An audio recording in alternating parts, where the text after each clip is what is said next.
Сәлем достар, бүгін сіздермен бірге ешқандай сүтсіз, айрансыз, сумен ғана жасалатын және жыртылмай жұқа, дәмді болып пісетін идеальный блинчик рецептімен бөлісемін. Ең алдымен суымызға 3 жұмыртқамызды жағып, 1 шай қасық тұз, 4 ас қасық қант салып, венчикпен араластырамыз.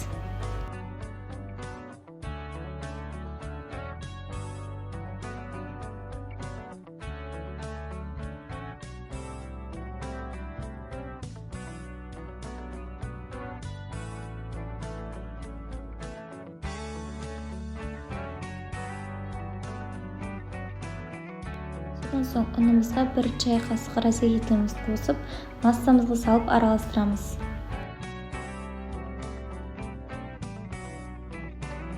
Ұнның түйіршіктері қалмай 1 келікі масса болғанша араластыруымыз керек. 1 келікі масса болғасын 4 ас қасық сұйық майымызды қосып араластырамыз.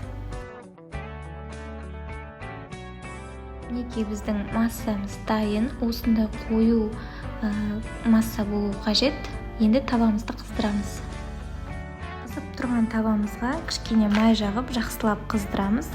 1 ожаумен өлшеп, теңдей құйып, 2 бетін қызартып пісіріп аламыз. Блинчик мүлдем жыртылмай, әдемі болып алынатын болады.